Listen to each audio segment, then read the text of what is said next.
Our mission with Organ Colossal is to build a community of musicians, artists, and audience members that is rooted in empathy, creative honesty, and vulnerability. And this mission feels more imperative than ever.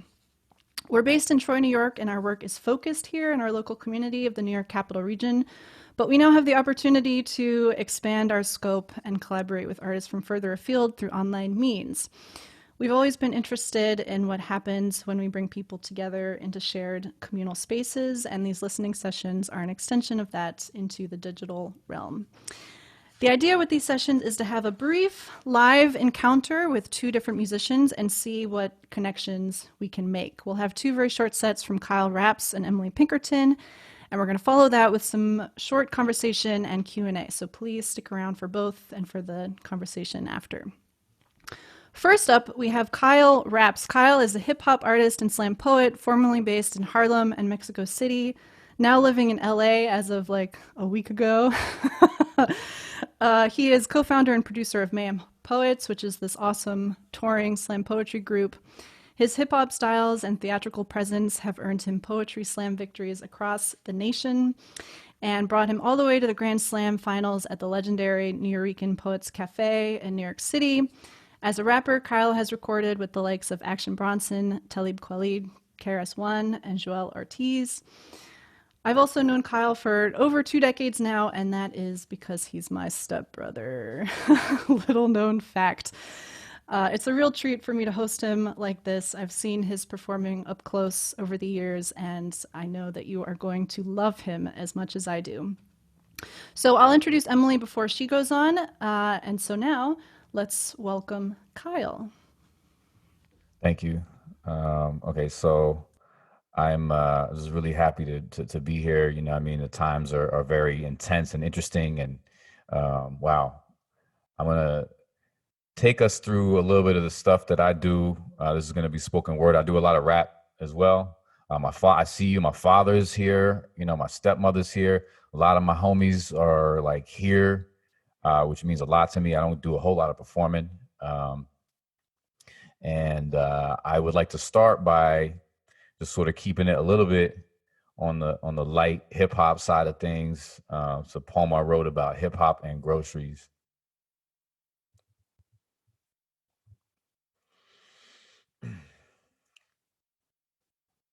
It all began in produce.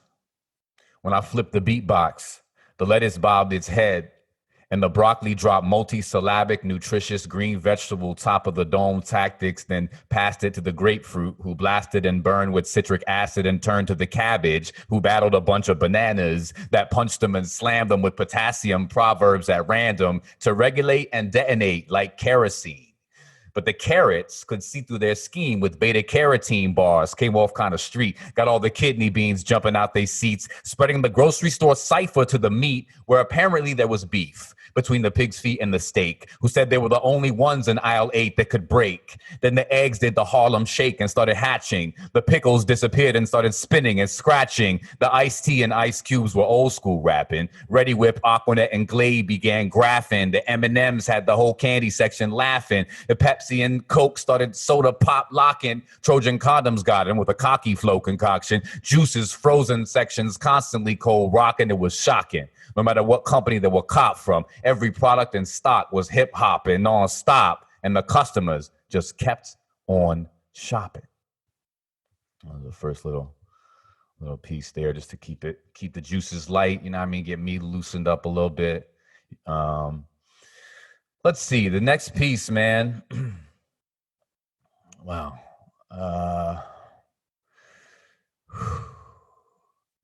So the first time I became aware of my race, I think I was 5 years old. My mom, white, dad, black. And I was in Michigan and we had a kid over. And I remember like one of my friends, right, white kid. And he said, we were at a little breakfast table and he said, you know, we have a boat, Lake Michigan, right? We have a boat, but my dad doesn't let black people on the boat, right? And my little brother, Ben, said, well, can brown guys like me and Kyle go on the boat? That was my first, I remember getting the black My Buddy, and I felt cheaper because it wasn't they had this My Buddy doll, and it was like My Buddy and me, and it was an exciting thing. And the kids with the white My Buddy, and then like at the very end, they have like the black My Buddy slide in, like also available in black. So we got the My Buddy, and it felt like a downer, you know what I mean? But at the same time, it was cool to have like a little buddy, right? I remember school dances. We moved to Nashville, Tennessee one year, and it was self-segregated. This was in '93. And at the school dance, one half of the dance, this is like not an exaggeration, was literally all of the white kids dancing on the gymnasium floor.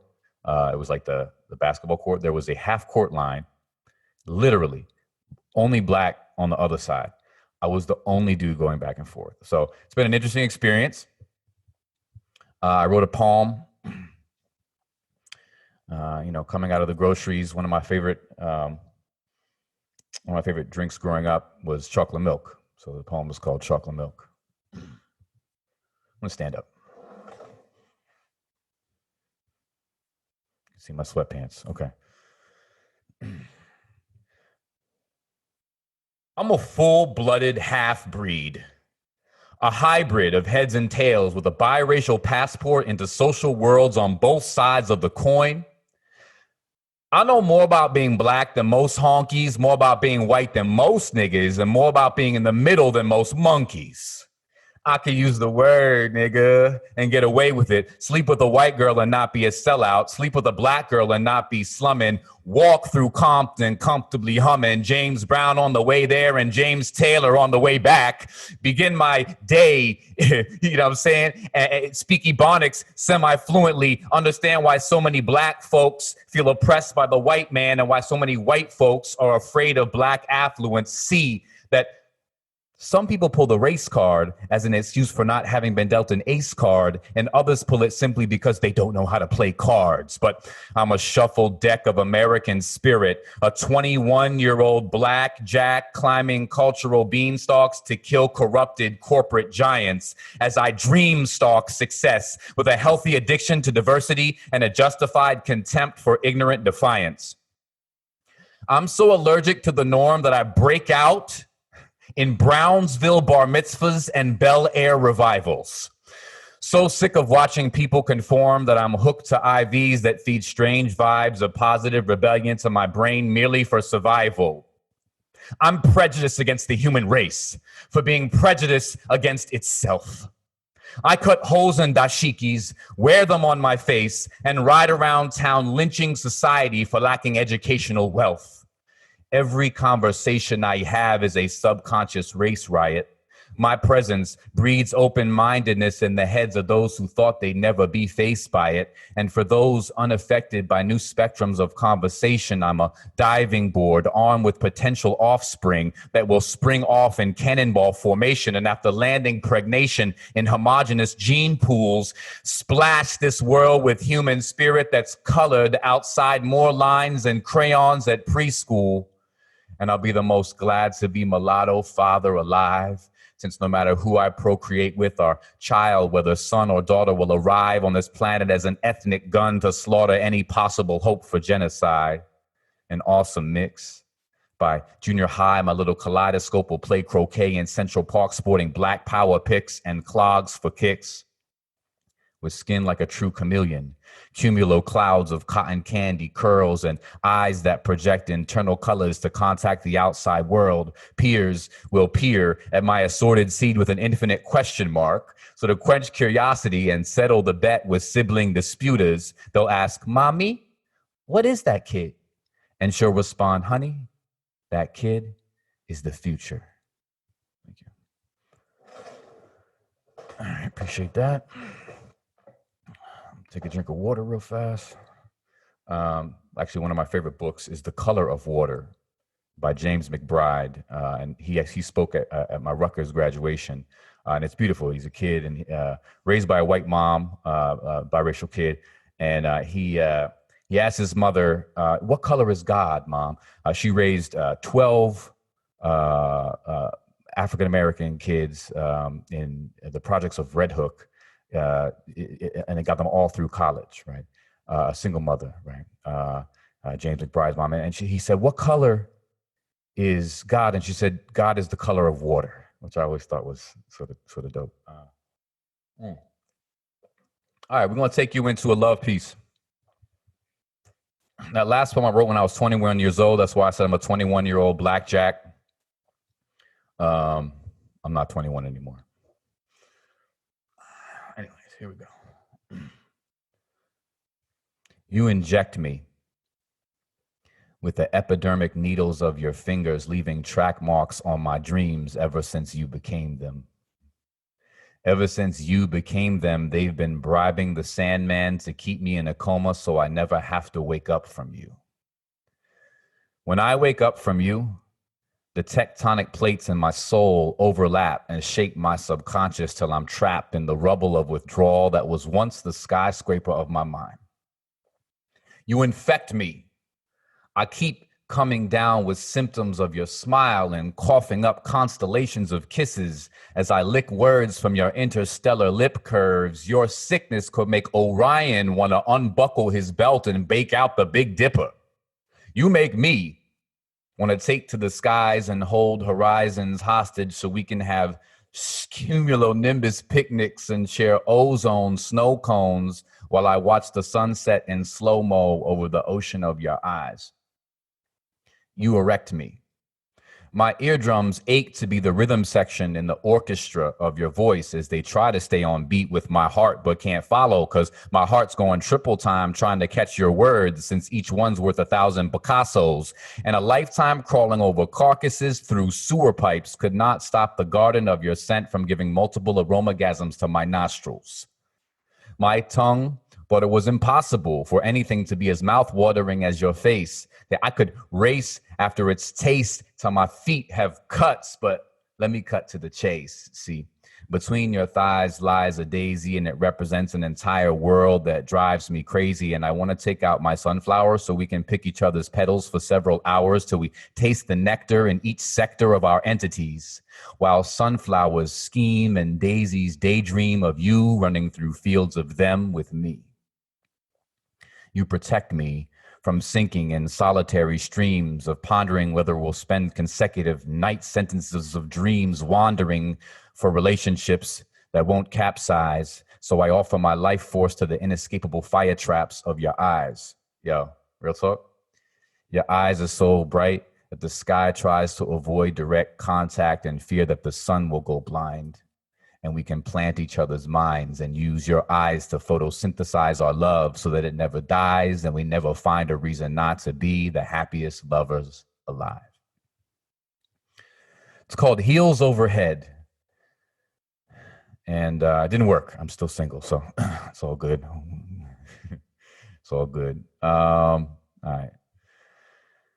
I want to know from Sophia or Sam, because I know we started a little bit late. Give me a hard time that I should end. Give it in the chat or you can verbalize it. Does anyone have a hard time? Are you going to put it in the chat? Oh. I think let's say 5 more minutes. Okay, so 30 so 25. Sorry. 25. Okay, great. This is perfect. Okay, so I'm going to do a piece about my hero. And she would hum her way through the struggles. James Taylor, Tracy Chapman, like slave spirituals as she cooked between her 3 jobs. It was bedtime when she taught us how to pray. Now I lay me, or Lord's Prayer, are 2 options, always ending with, and God bless mommy and daddy and Kyle and Ben and all the people in the world. When I asked her what I could do to prevent nuclear war, she said pray. So it became, and all the people in the world, and please take away all the nuclear bombs and nuclear guns and nuclear slingshots and nuclear catapults and nuclear bow and arrows. No, okay, hon, I think he gets it. Good night. Don't let the nuclear bed bugs bite. Because it was bedtime when she taught us how to read. Hop on pop, 1 fish, 2 fish, Oliver the elephant, Frog and Toad are friends, changing her voice to fit the different characters. She made me feel like I was a Berenstain Bears, like dinosaurs still existed, like I too could take a purple crayon and change the course of time and space above, Harold. My favorite song she sang was the one that taught us how to love. It goes, I love you dearly, oh yes I do. I love you dearly, oh yes I do. When you're not near me, I'm blue. Oh, Kyle, I love you. And her love was an inexhaustible natural resource, an organic fossil fuel, as each time she hummed, my soul's engine knew it could still run. She was my mechanic, my quiet soldier, my Rocky Balboa, never constricted as she fought through divorce, borrowed money friends loaned her, then paid it back and paid it forward 20 times over. She's the main reason I'm sober.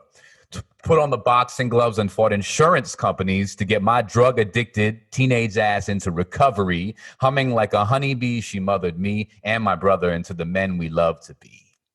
Humming her way past the pain, the tingling, the CAT scans, MRIs on the brain, bone weakness, soul exhaustion, speechless, watching friends and coworkers' faces drop and turn pale, realizing she's not going to beat this. From her hospital bed, coughing, her son spoon-feeding her cereal and water, watching her parents losing their daughter, watching my grandparents losing their daughter too soon, last moments with her sons, holding hands she molded, watching my brother leaving the room, not wanting to see mom suffering, but somewhere inside her, I hope she's still humming, you know? Somewhere inside her, as the morphine drips, I hope she's still humming. As consciousness slips, I hope she's still humming. I hope she's still humming. I hope you're still humming, Mom. When I take out your picture and introduce my children to their grandmother, the queen bee of bedtime stories, songbird of the spirit, your motherhood was Mozart. Thank you. All right, I think I'm going to drop two more. Yeah, I'm gonna drop two more. I'm gonna do one to lighten the mood and then one to just like go in really heavy, just leave y'all absolutely wrecked. Here we go. This one is called Bali, and it's inspired by a book called The Secret. I'm a little sarcastic. Checking my crystals and manifesting my authentic highest magic truth, bio-organic, GMO-free, gluten-free, all-natural, antioxidant, kombucha, ayahuasca shaman. Communing with inner energy, spirit, vibe, universe, yoga, vegan, breathwork, yoga, vegan. Homeopathic, sustainable breathwork, vibe, breathwork, kale, meditation crystals. Kundalini, Lululemon, Vipassana, Dream Chart, Breathwork, Vipassana, Dream Chart, Breathwork, Lavender, Smoothie Bowl, Hare, Ancestors, Dalai, Osho, Deepak, Tom Cruise and Magnolia, Lama, Chokra, Breathwork, Pat Swayze and Donnie Darko, Hare, Love Shrine, Breathwork, Life Coach Journal, Patchouli Channeling, Visionary, Empath, Soul Healer, Burt's Beeswax, Alkaline Water, Myers Soap, Bali. Sorry, had to do it. Okay, I'm gonna do one more. This is one that actually you can get on you can get on Spotify and all the different streaming platforms. It's called Morning. Take a sip. I'm gonna do it. It's a couple minutes, minute and a half, so we'll be right on time.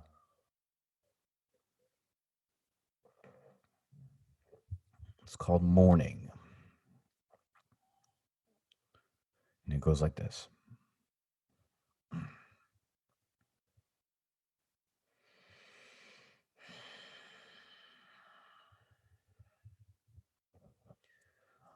On the morning of their wedding day, the sky was Freddie Gray, and you could hear the Sean Bell of the church chime times 50. Not New York, Philando, or Philly, but Liberty was cracked more than 1980s inner cities. The bride's skirt mandatory minis and smiles at her parents. Her metal bracelets 24 karat. A white girl with reduced sentence for powder form possession. She didn't like the flower arrangement, so instead of gold bands, they decided to ring the neck of the gardener named Eric. Father of the bride was embarrassed. While eating in the car and rushing to the event, he spilled Laquan McDonald's on his shirt. No change of clothes, had to wear it, as he stood next to his son-in-law's mother.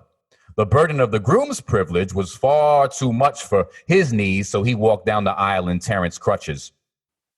And they were throwing Tamir rice and toasting Trayvon martinis to the happy couple walking down the steps, recessional blasting Samuel DeBoe's speakers, first dance, a tap dance to four-piece jazz band, tasteless reception dinner, the cake was Sandra Bland, silverware made of Alton Sterling, the best man cracking off-color jokes about his brother acting too Akai girly. And instead of cans, under the just married sign, the squad car had strange fruit dragging from behind. And the motorcade fired their service weapon shots in the sky and hit the black clouds until the sun cried and the tears filled the Ninth Ward, and Puerto Rico became Atlantis, and every slave who jumped overboard is now a mermaid, and Mike Brown is not alive, and justice is more elusive than Money Mayweather, and blame is passed out like the final call.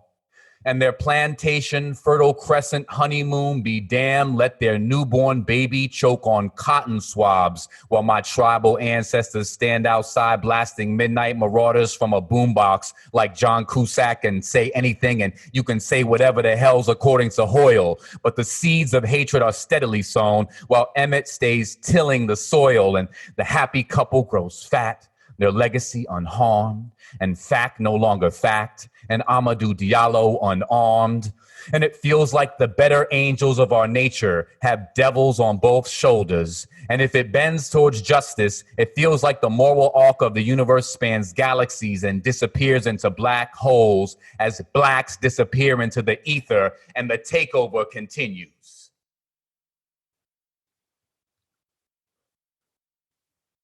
Thank you.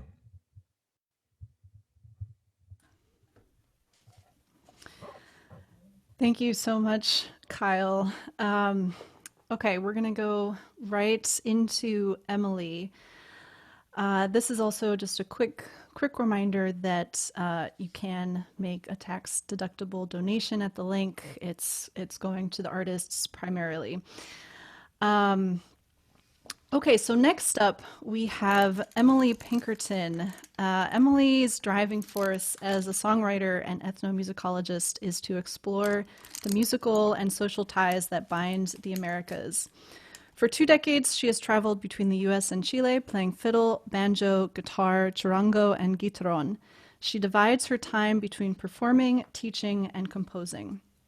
Emily also teaches at College of St. Rose in Albany. I met Emily and her husband Patrick soon after we moved to the area, and they've become very dear, close friends, and really grateful that she could perform today. So let's give a big silent round of applause for Emily.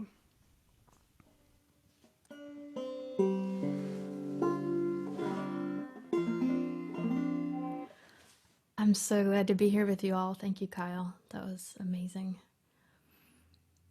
Thank you, Sophia and Sam. The feeling is mutual. We moved here from Pittsburgh not quite 2 years ago, and you two have been a real anchor in the community, so thank you. I'm going to sing a few songs. I'm going to start with a project that was created with, perhaps you can see him on the screen. It says Emily Pinkerton, but that's my husband, Patrick Burke, and my son, Isaiah. And we wrote a chamber music project for banjo and voice and small chamber ensemble. So these are some solo versions of those arrangements. This is called Red Rocking Chair.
Some rounder come along, stole my sugar, baby, and gone. Got no honey, baby, now.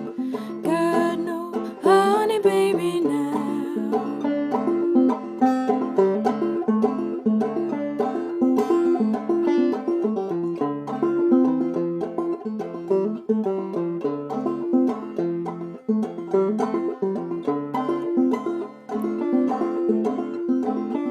Some rounder come along with his mouth full of gold. Some rounder came, stole my greenback roll. Got no honey, baby, now. Got no honey, baby, now. Who call me honey when it's who sing your song? Who call me honey when you're gone?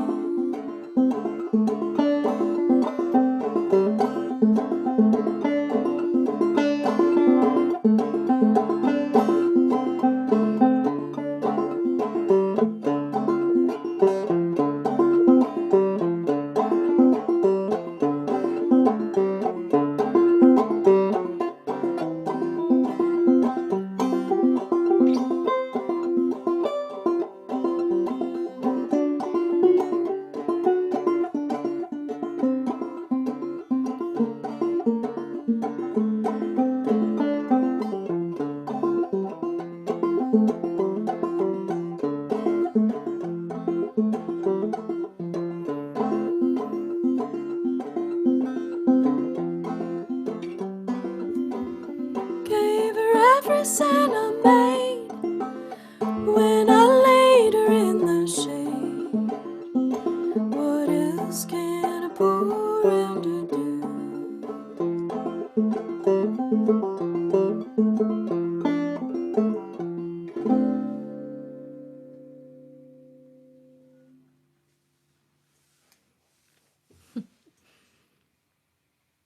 That's so neat to see all you guys.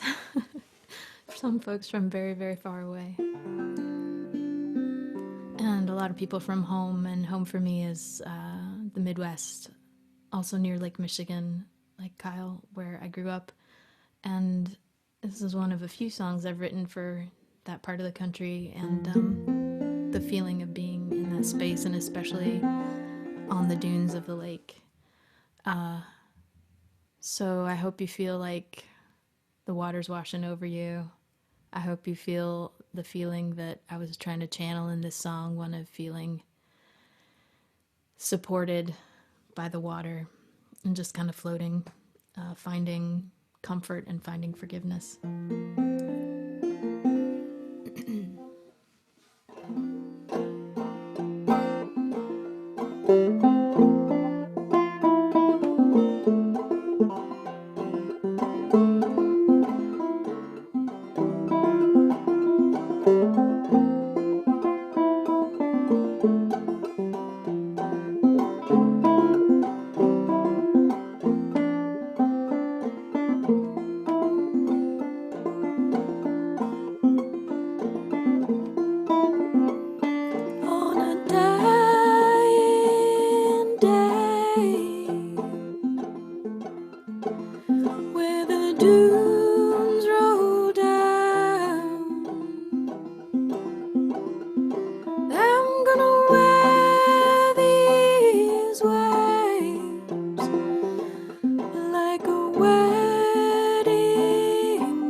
And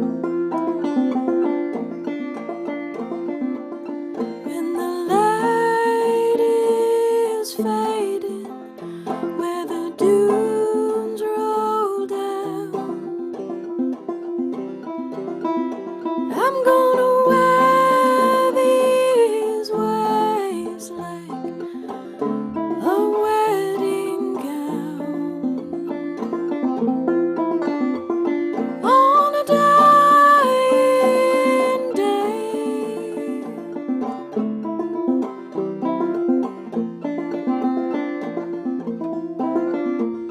On a dying day.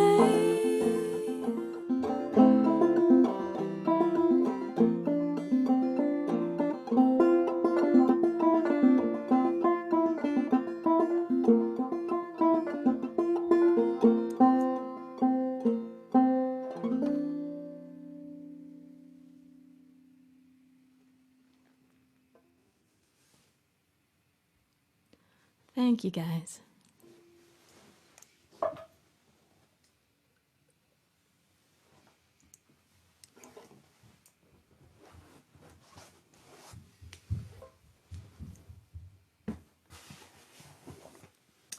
Oh, in the interim, I have misplaced a capo. Let me grab another one that's up here.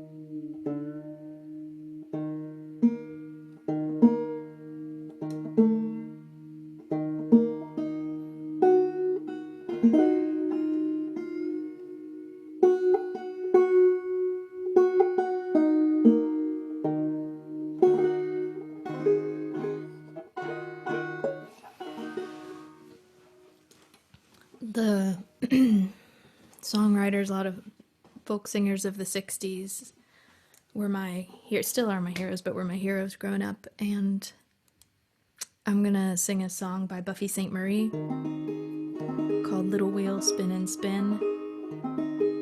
It's not one I've performed very recently, but it's one of my very favorites. And it's like a lot of songs I think you learn when you're little. They're like shoes a little too big for your feet, and you start growing into them with time.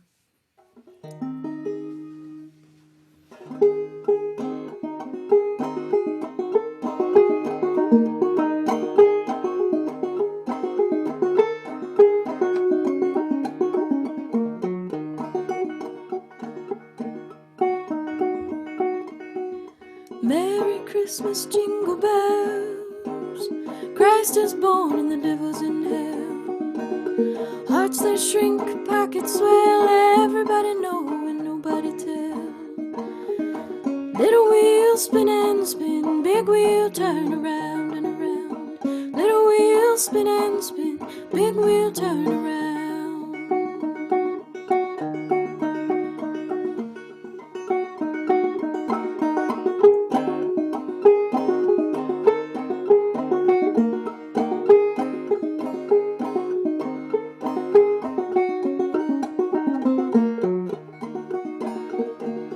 Oh, the sins of Caesar's men cry, the pious citizens who petty thieve the 5 and 10, and the big wheel turn around.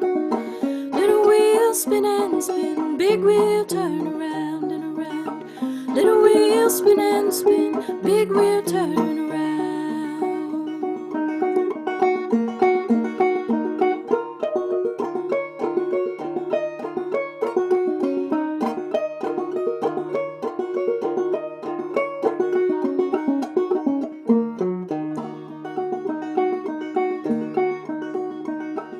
Swing your partner, fiddler, say later on the pipe bay. Do-si-do, swing and sway, dead will dance on Judgment Day.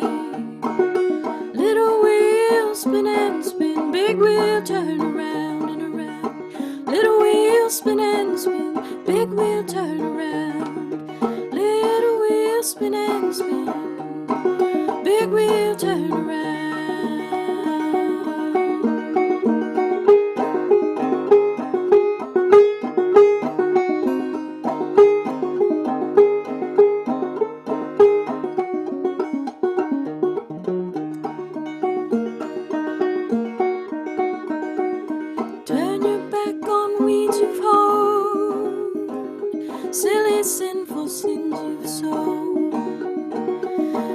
straw to the camel's load. Pray like hell when the world explodes.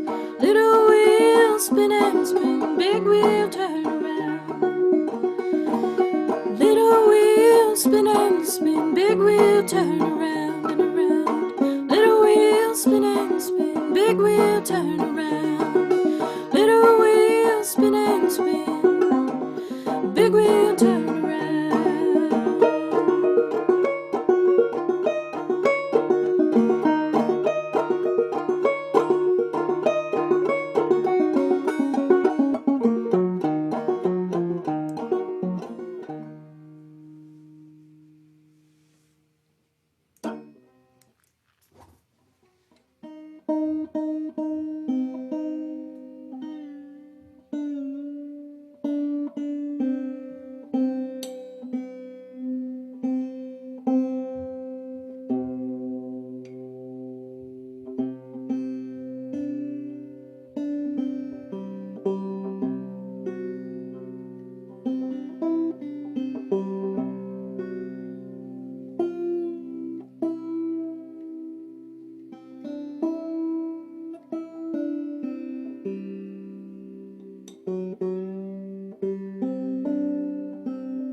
There's so much to say, and I haven't found good words aside from to say that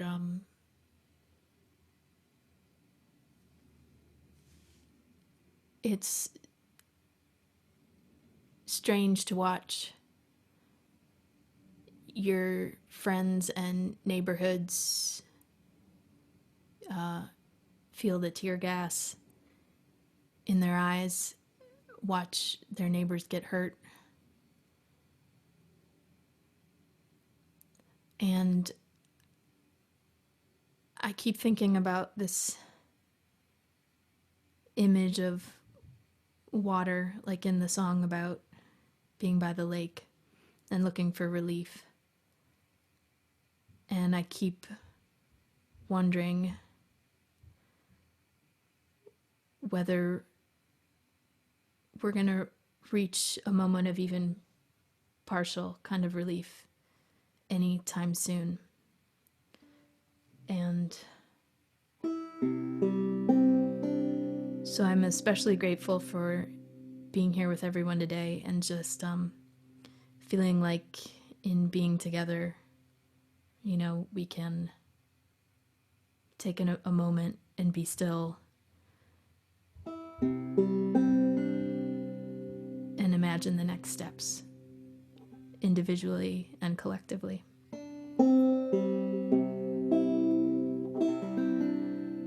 The last tune I want to play for you is called Three Forks of Hell. It's also from that banjo chamber music project that features all these Appalachian ballads and tunes. It tells some pretty powerful stories, and this one's a tune, you know, without words. It comes from the Civil War era, and it's like other families of tunes that refer to, you know, a spot in a river, you know, three forks of hell. And so, whatever you find in the sounds, I kind of wrote it with that same idea of wanting to feel immersed in the water and emerging out of some movements in the piece that are really dark and about industrialization, about gender violence, to float into something that is, you know, escaping down the river away from darkness into something brighter and brighter.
Thank you.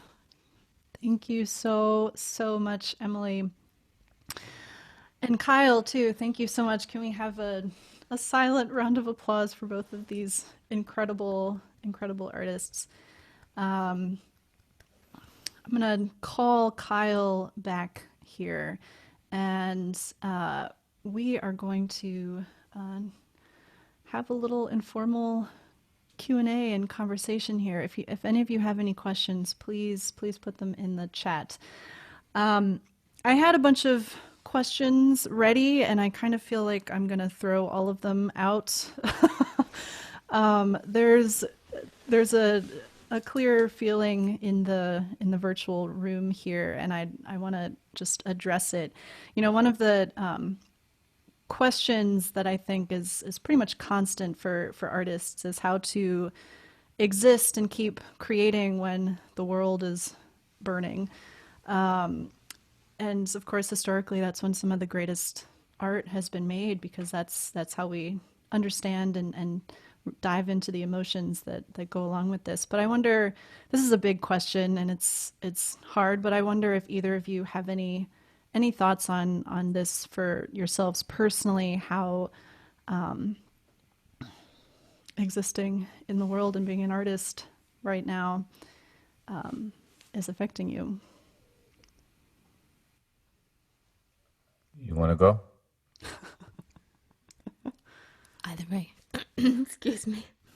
I'll go. I'll give you a break. Go. Yeah, please. You just like, man, did some magic. So, for me, right now, I mean, one of the things for me is it just gets so upsetting that I don't feel like, in terms of my ability to manage my anger, if I'm to show up and do a protest or whatever, is not so great. As an artist, one of the things I feel very lucky to be able to do is to channel my feelings, my anger, my hurt. It sounds cliche, but to put it into my work. And, I find myself, if I watch like a video, I'll cry. If I think about it too much, I'll cry. I just feel deeply hurt.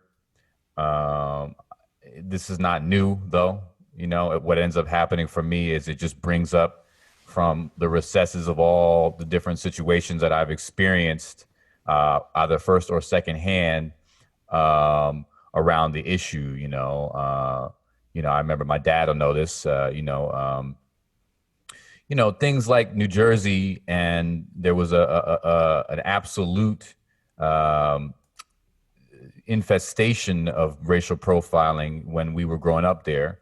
My brother getting arrested on multiple occasions for just kind of hanging out with his friends outside, when he was a little younger, hanging. My grandparents, rest in peace to my grandfather who passed recently, getting, he made a wrong turn on, we have jug handles, right? So he made a wrong turn and ends up going the opposite way for a second, pulls over, cops come. He's at the time he's in his 70s with his wife, and, they take him out of the car and point a gun at him, my father who, was active at times, and I remember one of the stories he told me, and my dad was always good. He was never really heavy handed about like the talk, if you will, of being a young, black man in America. But I remember my father, the way he did it was he told me about a time when him and his buddy, I believe it was his buddy Woody, they were on the Capitol, and the police broke up, a little demonstration, and his buddy went for the wallet, and they pulled a gun on him. And this was stuff that was always common, and then it just gets more and more heartbreaking the more we see the things that go down. But it's not new. It's not new for me. I don't like all the social media posturing, to be honest. I feel like there's a lot of weird, virtue signaling, and there's also outcry, but I feel like, again, the privilege of being able to have art is like, we can really channel it that way, because people are just frustrated, don't necessarily always know how to let it out. So that's my long-winded piece on it. Well, give you a check.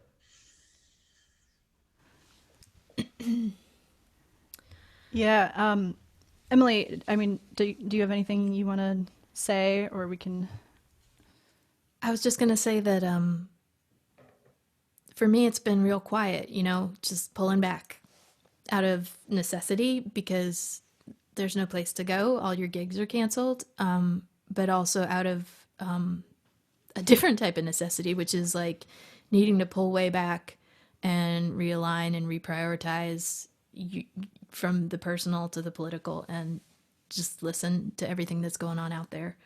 And especially just I've felt a compulsion to kind of be quiet and pull back because of seeing friends whose just livelihoods have been destroyed and just putting the energies you have behind their efforts, first, and then just kind of thinking about the long plan, you know what I mean? And what you're saying and what you're doing and how that's going to tie in.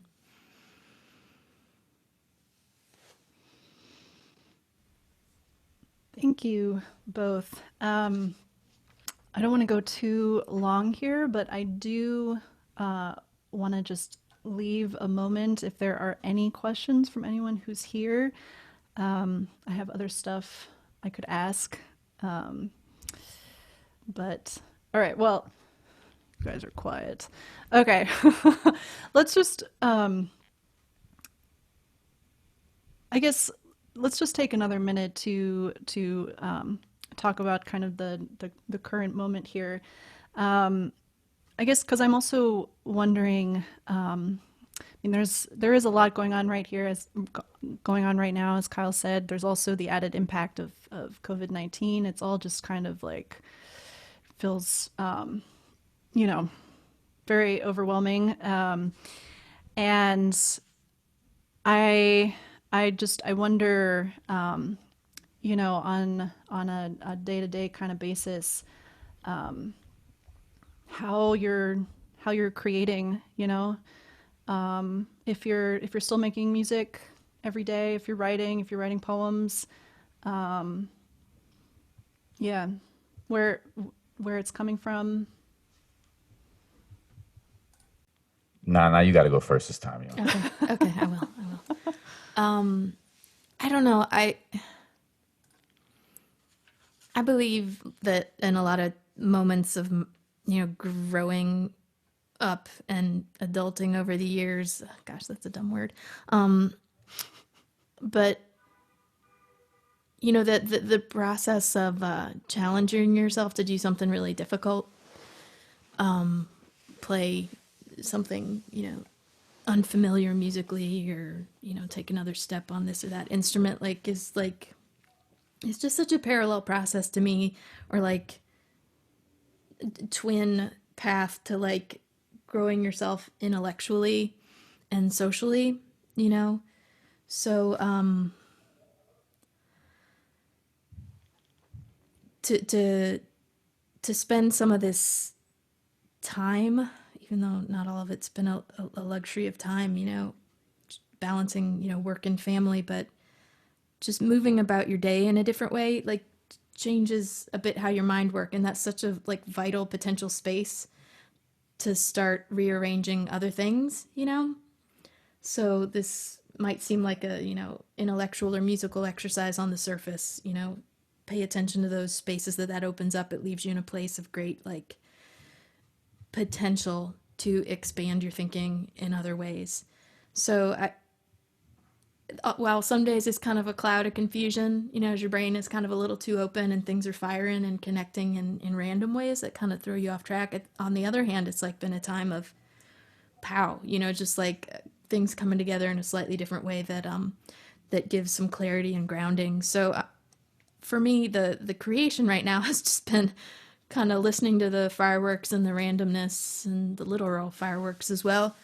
And watching for all those moments to kind of weave together and stand a little firmer in what I feel like I'm doing as an artist. One of those things was I couldn't go to my office where I store all my instruments for about a month.